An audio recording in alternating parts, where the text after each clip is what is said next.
পয়গম্বর ইব্রাহিম আলাইহিস সালাম মানুষকে দাওয়াত দেয়, কিন্তু মানুষেরা ইসলাম ধর্ম গ্রহণ করে না, মানুষেরা আল্লাহর দিকে আসে না। পয়গম্বর ইব্রাহিম আলাইহিস সালাম এক পর্যায়ে তার বিবি হযরতে সারা আলাইহিস সালামকে নিয়ে শাম দেশের দিকে রওনা দেয়।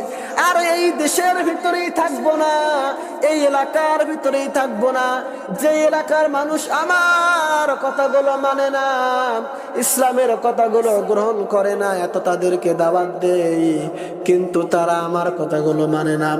হযরতে ইব্রাহিম আলাইহিস সালাম এক পর্যায়ে কষ্ট নিয়ে তিনি তার বিবিকে নিয়ে শাম দেশের দিকে রওনা দিলেন। এই এলাকাতে আর থাকবো না আমি। হযরতে ইব্রাহিম আলাইহিস সালাম স্ত্রীকে নিয়ে শাম দেশের দিকে চলতে শুরু করলেন। তিনি যখন শাম দেশের ভিতরে যে ঢুকলেন, আবার ওই শাম দেশের যে শাসক ছিলেন, রাজা ছিলেন, সুন্দরী মেয়েদের দিকে এত পরিমাণ তার আগ্রহ ছিল, এলাকার ভিতরে দেশের ভিতরে কোনো সুন্দরী নারী আসলে তাকে নিয়ে এসে ঘরের ভিতরে ঢুকে তিনি জিনা করতেন। শাম দেশের রাজা হযরতে ইব্রাহিম আলাইহিস সালাম তার স্ত্রী সারা আলাইহিস সালামকে নিয়ে যখন শাম দেশে ঢুকলেন, গোয়েন্দা এ দুনিয়ার বান্দারা, গোয়েন্দা বিভাগের লোকেরা হযরতে ইব্রাহিম আলাইহিস সালামের সুন্দরী স্ত্রী সারা আলাইহিস সালামকে দেখে রাজাকে যে বললেন, রাজা, এক যুবকের সঙ্গে এমন একটা সুন্দরী মহিলা আসছে, তার দিকে তাকালে মনে হয় জান্নাতের হুর। সুবহানাল্লাহ বলেন। এত সুন্দর স্ত্রী, এত সুন্দর মহিলা। হযরতে ইব্রাহিম আলাইহিস সালামের স্ত্রী খবর ওই দেশের সরকারের কাছে বলে দিলেন। ওই দেশের সরকার বললেন, তাড়াতাড়ি যাও, ওই মেয়েকে ধরে নিয়ে আসো। ইব্রাহিম আলাইহিস সালাম এবং তার স্ত্রী সারা আলাইহিস সালামকে ধরে নিয়ে গেলেন রাজার সামনে। রাজা হযরতে ইব্রাহিম আলাইহিস সালামের বিবির দিকে তাকায়া দেখলেন, এত সুন্দর স্ত্রী, এত সুন্দর মহিলা আমি আর দুনিয়ার ভিতরে দেখি নাই। সঙ্গে সঙ্গে বললেন, ইব্রাহিমকে আমার রাজপ্রাসাদ থেকে বের করে দাও, আর এই মহিলাকে আমার রাজপ্রাসাদের ঘরের ভিতরে ঢুকায় দাও, আমি তার সঙ্গে আজকে রাত কাটাবো। নাউজুবিল্লাহ বলেন, সবাই বলেন নাউজুবিল্লাহ বলেন।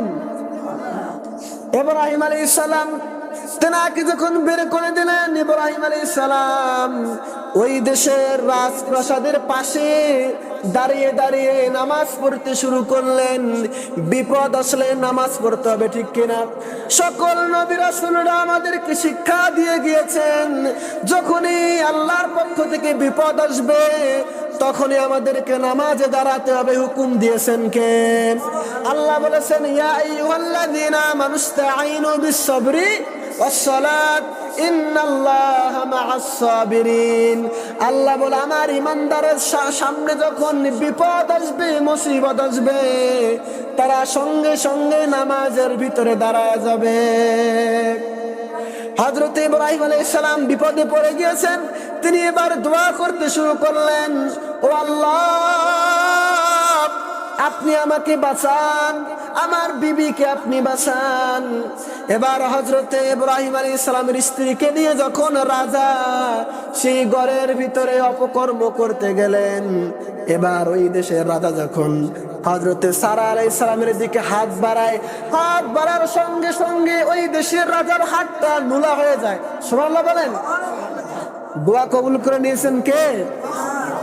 হযরতে সারা আলাইহিস সালামের দিকে যখন হাত বাড়ায়, সঙ্গে সঙ্গে হাতটা নুলা হয়ে যায়, হাতটা আর কাজ করে না। এবার হযরতে সারা আলাইহিস সালামকে ওই দেশের বাদশা বলে, সারা, তুমি একটু আল্লাহর কাছে দোয়া করে দাও যেন আল্লাহ আমার হাতটা ভালো করে দেয়। তুমি যদি আমার জন্য দোয়া করো, আমি আর তোমার সঙ্গে খারাপ ব্যবহার করব না, তোমার দিকে কোনো খারাপ কিছু করব না। সারা আলাইহিস সালাম দোয়া করেন, আল্লাহ, এই বাদশা তওবা করেছে, সে আর খারাপ কাজ করবে না, আল্লাহ আপনি তার হাতটা ভালো করে দেন। কিন্তু ওই দেশের রাজা ছিল শেষরা রাজা। কি ছিল? শেষরা।